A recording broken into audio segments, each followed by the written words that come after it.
कमलभान सिंह मरादी जी, लोकसभा के प्रभारी श्री राम प्रताप सिंह जी, लोकसभा संयोजक श्री भीमसेन अग्रवाल जी, लोकसभा सह संयोजक अनुराग सिंह देव जी, प्रदेश कार्य समिति के सदस्य मेजर अनिल सिंह जी, जिला के अध्यक्ष अखिलेश सोनी जी, प्रदेश महामंत्री किसान मोर्चा श्री भारत सिंह सिसोदिया जी, प्रदेश अध्यक्ष अनुसूचित जनजाति मोर्चा श्री सिद्धनाथ बैकरा जी, प्रदेश संयोजक व्यापारी प्रकोष्ठ श्री बाबूलाल गोयल जी, जिला पंचायत की अध्यक्ष श्रीमती फूलेश्वरी सिंह जी, पूर्व सभापति नगर निगम अंबिकापुर श्री त्रिलोक कपूर कुशवाहा जी, भारतीय जनता पार्टी के सभी पदाधिकारीगण और 2019 के लोकसभा चुनाव की लिस्ट से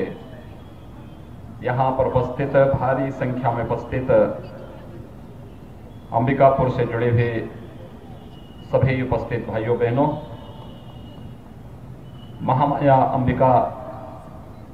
की इस पुण्य भूमि पर आप सबसे संवाद स्थापित करते हुए मैं महामाया अंबिका को इस वासंतिक नवरात्र के अवसर पर उनकी स्मृतियों को पूर्ण नमन करते हुए आप सबको वासंतिक नवरात्र की हृदय से बधाई देता हूं, अपनी शुभकामनाएं देता हूं। भाइयों बहनों, हम सब के लिए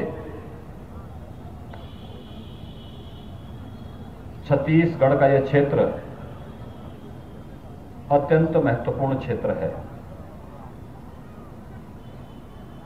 भारत का कोई भी आस्थावान व्यक्ति जो भारत के प्रति, भारत की परंपरा, भारत की संस्कृति के प्रति सम्मान का भाव रखता है, उनके लिए यह क्षेत्र महामाया के कारण, मर्यादा पुरुषोत्तम भगवान श्री राम के कारण अत्यंत ही महत्वपूर्ण है। हम सब जानते हैं 14 वर्ष के वनवास के अपने कार्यकाल के दौरान मर्यादा पुरुषोत्तम भगवान श्री राम ने अपने जीवन के कुछ महत्वपूर्ण पल इस क्षेत्र में राम राज्य की स्थापना की नींव रखने के लिए व्यतीत किए थे। त्रेता युगीन स्मृतियों से जुड़ा हुआ यह क्षेत्र यहां के जनजातीय भाइयों बहनों, यहां के नागरिकों और यहां की आस्थावान नागरिकों की भावना के साथ जुड़ा हुआ है। स्वाभाविक रूप से इस देश की आस्था स्वतःस्फूर्त भाव के साथ अंबिकापुर और इस सरगुजा लोकसभा सीट के साथ जुड़ती हुई दिखाई देती है। मर्यादा पुरुषोत्तम भगवान श्री राम ब्रह्म परमात्मा है, भारत की आस्था है। और जब मैं छत्तीसगढ़ की बात करता हूं तो छत्तीसगढ़ भगवान राम का ननिहाल होने के नाते छत्तीसगढ़ का पहला अधिकार भगवान राम पर आता है। ये संजोग नहीं कि भगवान राम जब 14 वर्ष के अपने वनवास के कार्यकाल में थे तो उन्होंने दंडकारण्य के रूप में सर्वप्रथम धर्म की भूमि बनाने का बीड़ा किसी एक क्षेत्र को लिया था, तो वह यही छत्तीसगढ़ की भूमि है, जिस क्षेत्र में आज आप सबको रहने, अपने जीवन को आगे बढ़ाने, जीवन के प्रत्येक क्षेत्र में आप सबको योगदान देने का सौभाग्य प्राप्त हो रहा है। मर्यादा पुरुषोत्तम भगवान राम की स्मृतियों से जुड़ा हुआ क्षेत्र हम सबको अपने आप को इन क्षेत्रों के साथ जोड़ करके हमारे जन्म और जीवन दोनों को धन्य करने का सौभाग्य प्रदान करता है। मैं आज के इस अवसर पर आप सबका हृदय से अभिनंदन करता हूं, आप सबके प्रति अपनी शुभकामनाएं भी देता हूं। भाइयों बहनों, एक और हम भगवान राम के प्रति अपनी आस्था को व्यक्त करते हैं, दूसरी तरफ इस देश के अंदर कुछ लोग ऐसे भी हैं जो लोग सुप्रीम कोर्ट में तक ये बयान देते हैं, इस प्रकार का शपथ पत्र देते हैं कि भगवान राम का तो अस्तित्व ही नहीं रहा। यानी भारत की राष्ट्रीयता को इससे बड़ी चुनौती दूसरी नहीं हो सकती जब कोई राम और कृष्ण के अस्तित्व को नकारता है। भारत की परंपरा में भगवान राम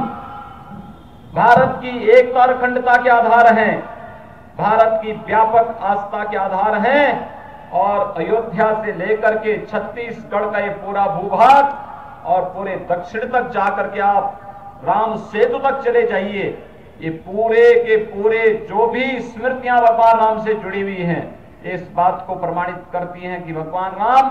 भारत की एकात्मता के आधार रहे हैं और उन्होंने भारत की जो न्यू त्रेता युग में आज से हजारों वर्ष पहले रख दी थी, वही सीमाएं आज भारत की सीमाएं बन गई हैं। लेकिन जो लोग भगवान राम के अस्तित्व को नकारते हैं, वास्तव में वो भारत की एकता और भारत की अखंडता पर सीधे सीधे प्रहार करने का कार्य करते हैं, और ये कार्य कोई दूसरा नहीं कर रहा है। ये कांग्रेस के नेताओं से पूछा जाना चाहिए। 2004 से 2014 तक जब कांग्रेस नेतृत्व की यूपीए सरकार थी, तो इसी सरकार ने राम सेतु को तोड़ने का कार्य किया था। राम सेतु को तोड़ने के लिए जब हम लोग सुप्रीम कोर्ट गए थे, तो कांग्रेस नेतृत्व की सरकार ने तब सुप्रीम कोर्ट में एक शपथ पत्र दाखिल किया था, और शपथ पत्र दाखिल करते समय यह कहा था कि राम और कृष्ण का तो अस्तित्व ही नहीं है, इसलिए राम सेतु यह किसी के द्वारा बनाया गया नहीं है, यह तो एक प्राकृतिक ढांचा है। यानी भगवान राम की स्मृतियों से और इस देश की आस्था पर इससे बड़ा प्रहार दूसरा नहीं हो सकता। जो कांग्रेस ने 2005 में राम सेतु को तोड़ते समय और सुप्रीम कोर्ट में शपथ पत्र देते समय कांग्रेस की तत्कालीन सरकार ने जो पाप किया था, आज उस पाप का बदला लेने का समय आ गया है कि राम है और राम की स्मृतियों से हमारा अयोध्या भी जुड़ा है, और भगवान राम की स्मृतियों से छत्तीसगढ़ भी जुड़ा है, अंबिकापुर भी जुड़ा हुआ है। भाइयों बहनों, देश केवल एक जमीन का टुकड़ा नहीं होता है। देश इस भूगोल के साथ साथ जब उसकी आत्मा के रूप में उसमें उसकी संस्कृति जुड़ती है, उसकी परंपराएं जुड़ती हैं, तब वह एक साकार रूप लेती हुई दिखाई देती है। और भारत एक जीता जागता राष्ट्र है। आज नहीं, हजारों वर्षों से यह अपनी विजय यात्रा को लेकर के चल रहा है। यह अचानक नहीं हुआ है, यह अचानक नहीं हुआ है। यह देश कांग्रेस ने नहीं बनाया, यह देश हजारों वर्षों से बना हुआ देश है। और यही कारण है कि केरल से निकला एक सन्यासी देश के 4 कोनों में 4 पीठों की स्थापना करता है। अगर भारत एक देश नहीं होता, भारत एक राष्ट्र के रूप में नहीं होता, तो क्या आदि शंकराचार्य देश के 4 कोनों पर 4 पीठों की स्थापना कर पाते? लेकिन अगर हुआ इसलिए क्योंकि भारत सदैव से उत्तर से दक्षिण, पूरब से पश्चिम एक भारत रहा है, और उसी एक भारत और श्रेष्ठ भारत की परिकल्पना को साकार करने के लिए वर्तमान में श्री नरेंद्र मोदी जी के नेतृत्व में भारतीय जनता पार्टी की सरकार ने पूरे देश के अंदर अनेक कार्यक्रम प्रारंभ किए। मुझे अफसोस होता है कुछ बातों को सुन करके, देख करके। मैं देख रहा था पिछले 2-3 महीनों के अंदर छत्तीसगढ़ की भावनाओं को जिस रूप में कुचलने का प्रयास हो रहा है, गरीबों को उनकी समस्याओं से वंचित, उनको समस्याओं का समाधान करने की बजाय लोक कल्याणकारी योजनाओं से वंचित किया जा रहा है। डॉक्टर रमन सिंह के नेतृत्व में जब भारतीय जनता पार्टी की सरकार थी, तो डॉक्टर रमन सिंह के नेतृत्व में अनेक लोक कल्याणकारी योजनाएं यहां के गरीबों के लिए, यहां के आदिवासियों के लिए, यहां के किसानों के लिए यहाँ के नौजवानों के लिए और समाज के प्रत्येक तबके के लिए घोषित हुई थी। विगत 5 वर्ष में मोदी जी के नेतृत्व में भारतीय जनता पार्टी की सरकार ने अनेक योजनाएं देश के अंदर लागू की। गरीबों के लिए, किसानों के लिए, गांवों के लिए, वंचितों के लिए, दलितों के लिए, आदिवासियों के लिए, नौजवानों के लिए, महिलाओं के लिए और समाज के उन सभी गरीबी रेखा के नीचे जीवन यापन करने वाले उन सभी लोगों के लिए जो योजनाएं घोषित की थी। लेकिन विगत 2 महीने के अंदर इन योजनाओं से यहां की जनता को वंचित करने का प्रयत्न हो रहा है। गरीबों का खाद्यान्न उन तक नहीं पहुंच रहा है, गरीबों को मिलने वाला अनुदान उन लोगों तक नहीं पहुंच पा रहा है। गरीबों को मिलने वाला आयुष्मान भारत में 5 लाख रुपए तक का स्वास्थ्य बीमा का कवर वर्तमान में कांग्रेस नेतृत्व की सरकार ने उनसे वंचित करके छीनने का प्रयास किया है। इस क्षेत्र में चल रही हुई तमाम योजनाएं जो यहां पर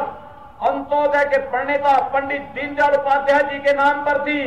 उन योजनाओं को जहां एक ओर समाप्त करने के षड्यंत्र हो रहे हैं, वहीं साथ ही साथ यहां पर कांग्रेस अपनी माफिया प्रवृत्ति से एक बार पुनः पास नहीं आ रही है।